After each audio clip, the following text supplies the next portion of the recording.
പരമ പാവന രാമ പാപവിമോചന.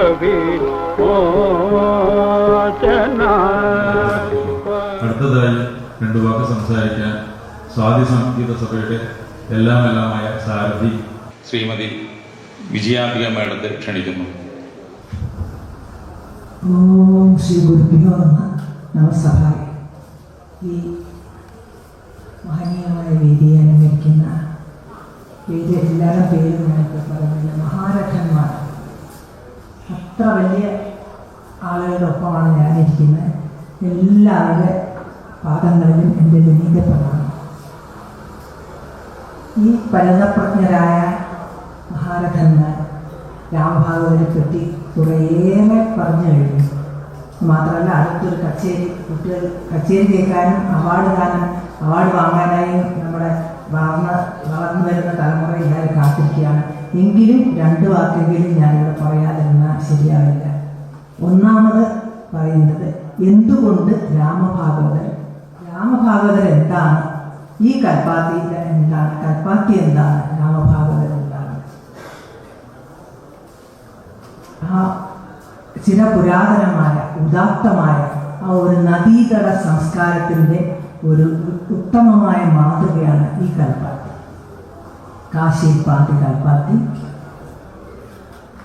പാലക്കാടിൻ്റെ തഞ്ചാവൂർ, കേരളത്തിലെ തഞ്ചാവൂരായ പാലക്കാട്, ഇങ്ങനെ എല്ലാം കൊണ്ടും പ്രസിദ്ധമായ, ഇന്നും ഇവിടെ മുമ്പ് പറഞ്ഞു അഗ്രഹാരങ്ങളെക്കുറിച്ച് ശ്രീരാം ഡോക്യുമെൻ്ററി ചെയ്യുന്നു. ഇപ്പോഴും തമിഴ്നാടിൽ പോലും നഷ്ടപ്പെട്ടുകൊണ്ടിരിക്കുന്ന അഗ്രഹാരങ്ങൾ ഇവിടെയൊക്കെ പാലക്കാട് ഇഷ്ടംപോലെ ഉണ്ട് എന്നുള്ളത് വലിയൊരു അതിൻ്റെ സംസ്കാരമാണ് സംഗീത വേദ സംസ്കാരം. പാലക്കാട് ഈ കൽപ്പാത്തിയിലെ ഈ അന്തരീക്ഷം ഉന്നതി തേടി പറുദീസയായ ചെന്നൈയിലേക്ക് കുടിയേറിയ ഒരുപാട് സംഗീതജ്ഞരുണ്ട്. പക്ഷേ അതൊന്നും അതിൻ്റെ പിന്നാലെ പോകാതെ സംഗീതത്തിൻ്റെ നാൾവഴികൾ എണ്ണി ഇവിടെ തന്നെ തൻ്റെ ജനിച്ച മണ്ണിൽ തന്നെ വേരുറച്ച് ഇവിടെ തന്നെ ഈ അന്തരീക്ഷത്തിൽ സമാനതകളില്ലാത്ത സംഗീതത്തിൻ്റെ, സാധനയുടെ, നാദോപാസനയുടെ സുഗന്ധം ഈ അന്തരീക്ഷത്തിൽ മുഴുവൻ അലയടിക്കുകയാണ്.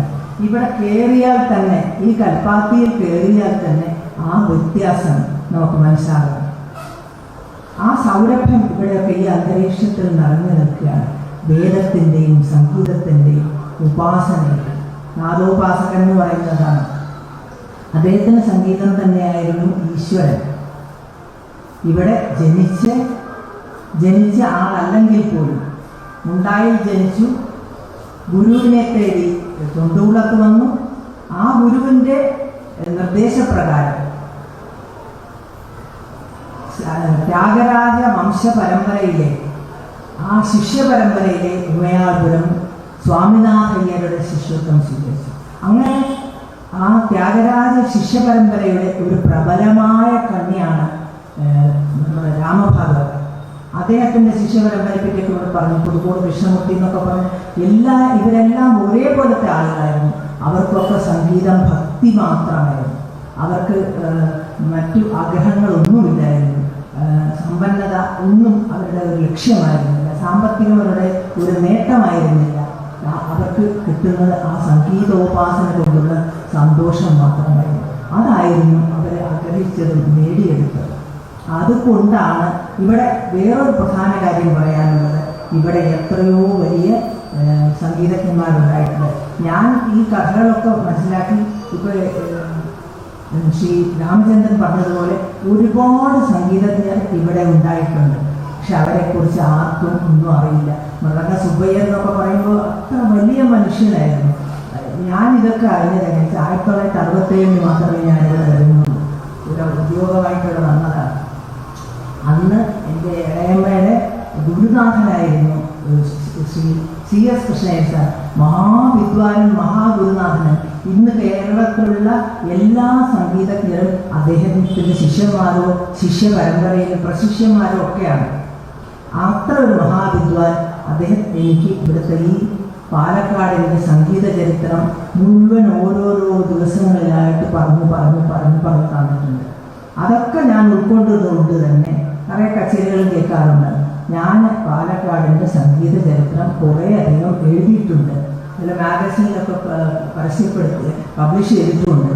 ഞാനിപ്പോൾ അതൊക്കെ ഇപ്പോൾ ആരാനും അറിയപ്പെടാത്ത ഈ മഹാരഥന്മാരെ കുറിച്ച് വിദ്യാർത്ഥികൾ അറിഞ്ഞിരിക്കണം. നിറയെ കുട്ടികൾ എൻ്റെ അടുത്ത് തന്നെ ഇത് റിസർച്ചിന് വേണ്ടിയിട്ട് വരുന്നത് ഞാൻ അവർക്ക് പറഞ്ഞു കൊടുക്കാറുണ്ട്. അത് പോരാ, അതൊരു ഡോക്യുമെൻറ്റേഷൻ ചെയ്യണം, ഒരു പുസ്തകമാക്കണം എന്ന് വിചാരിച്ചാണ് ഇരിക്കുന്നതാണ്. ഇതൊക്കെ ഇപ്പോൾ ഞാൻ പറയാൻ ഉദ്ദേശിച്ചതല്ല. എങ്കിലും ഈ ഇത്രയും മഹാരഥന്മാർ ഇവിടെ ഉണ്ടായിട്ട് അവർക്കൊന്നും സാമ്പത്തിക നേട്ടം ഒന്നും ഉദ്ദേശമില്ലായിരുന്നു. അതുകൊണ്ടാണ് അവർ ഇവിടെ തന്നെ കഴിഞ്ഞുകൂടിയത്. ഇപ്പോൾ രാംബഹാദരെ പറ്റി പറയുകയാണെങ്കിൽ തിരുവിതാംകൂർ രാജസദസ്സിൽ അദ്ദേഹം നല്ല സ്ഥാനമായിരുന്നു. സ്വാതി തിരുനാൾ സംഗീത കോളേജ് തുടങ്ങിയപ്പോൾ പ്രിൻസിപ്പൽ സ്ഥാനം അലങ്കരിക്കാൻ വേണ്ടി അദ്ദേഹത്തെ ക്ഷണിച്ചതാണ്.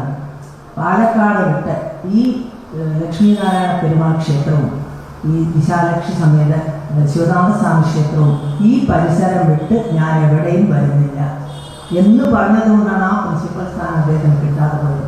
അതേപോലെ തന്നെ ശ്രീ ചൗഡയ്യ മഹാമേധൻ മഹാവിദ്വാൻ, അദ്ദേഹം ഇദ്ദേഹത്തിൻ്റെ നല്ല ഉത്തമ സുഹൃത്തായിരുന്നു. ഒപ്പം ഇവിടെ താമസിച്ചിരുന്നു.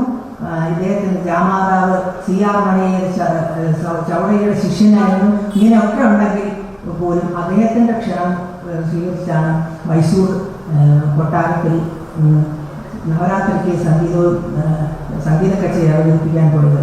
അവിടെ അദ്ദേഹത്തിനെ ആസ്ഥാന വിദ്വാനാക്കി നിയമിച്ചപ്പോഴും അദ്ദേഹം പറഞ്ഞത്, ഞാൻ ഇവിടെ വന്ന് താമസിക്കാൻ പറ്റില്ല, നവരാത്രിക്ക് വന്ന് കച്ചേരി ചെയ്യാം. അങ്ങനെയാണ് അദ്ദേഹം അവിടുത്തെ ആസ്ഥാന വിദ്വാനാണെങ്കിൽ പോലും ഈ കൽപ്പാത്തിയിലെ താമസം അദ്ദേഹം വിട്ടില്ല. കുറേയേറെ അദ്ദേഹത്തെക്കുറിച്ച് പറയാനുണ്ട്, പറയുമ്പോൾ ഓരോന്നായിട്ട് ഓർമ്മ വരുന്നതാണ്. എങ്കിലും ഈ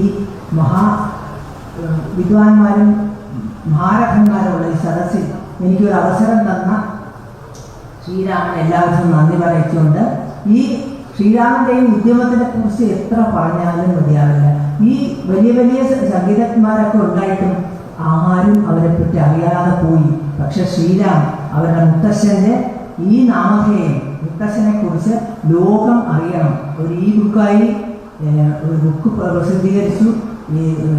ഇവിടേക്ക് അദ്ദേഹത്തിൻ്റെ നാമധേയം കൊടുത്തു ഈ അഗ്രഹാര വീതികൾക്ക്. ഇതൊക്കെ അദ്ദേഹത്തിൻ്റെ അശ്രാന്ത പരിശ്രമം മൂലമാണ്. ഇങ്ങനെ പരിശ്രമിക്കുന്ന ഒരു പേരക്കുട്ടി ഉണ്ടായത് അദ്ദേഹത്തിൻ്റെ ഒരു മഹാഭാഗ്യൻ്റെ ആ ഭാഗത്ത് അതേ പറയുവാനുള്ളൂ. അത് എല്ലാം ഇനിയും നല്ല നല്ല കാര്യങ്ങൾ ചെയ്യുവാൻ അദ്ദേഹത്തിന് സാധിക്കട്ടെ. എല്ലാവർക്കും. പിന്നെ ഈ വളർന്നു വരുന്ന കുട്ടികളുടെ കാര്യമാണ് ഈ സുബ്ബരാമൻ സാർ പറഞ്ഞത് ഏറ്റവും ശരിയാണ്. ഞങ്ങളും സ്വാതി സരസ്വ എല്ലാ മാസവും സംഗീത കച്ചേരികൾ നടത്തിയിരുന്നു. അവരെ കുട്ടികളെ കൊണ്ട് ക്ഷേമിക്കൊണ്ടെത്തിയ കേൾക്കാൻ ആളില്ലാതെ എന്തിനാണ് ഈ കച്ചേരി സംഘടിപ്പിക്കുന്നത് നമുക്കേ തോന്നി തുടങ്ങും. കേൾക്കാൻ ആളില്ല, നമ്മൾ മാത്രം തലയാട്ടി മുമ്പിൽ നിന്ന് കേട്ടിട്ടൊരു കാര്യമില്ല. ഞാൻ എൻ്റെ കാല് വയ്യാതായാലും ഫൈൻ ആർട്സ് സൊസൈറ്റിയുടെ കച്ചേരിയോ സംഗീത കോളേജിലെ എന്ത് കച്ചേരി ഉണ്ടെങ്കിൽ ഞാൻ അവിടെ ഉണ്ടാവും. ഈ നമ്മൾ കേൾക്കുന്നത് കൊണ്ടാണ് ഈ കുട്ടികൾക്ക് നാലാൾ കേട്ടിട്ട് മനസ്സിലാക്കുന്നത്. ഇന്നത്തെ വളർന്നു വരുന്ന പല സംഗീതജ്ഞരും ഞങ്ങളുടെ സ്വാതി സംഗീതസഭയിലെ ആരംഭം കുറിച്ചവരാണ്. അതെനിക്ക് അഭിമാനിക്കാം. ആ ഒരു സന്തോഷം എനിക്കുണ്ട്. ഇനി തീർച്ചയായിട്ടും ഈ വളർന്നു വരുന്ന കുട്ടികൾക്ക് നിങ്ങളെല്ലാം പ്രോത്സാഹനം നൽകണമെന്ന് ഒരിക്കൽ കൂടി നിങ്ങളോട് പ്രാർത്ഥിച്ചുകൊണ്ട് എല്ലാവർക്കും നന്മ നിറഞ്ഞുകൊണ്ടും നിർത്തുന്നു. നന്ദി, നമസ്കാരം. പരമ പാവന രാമ പാപ വിമോചന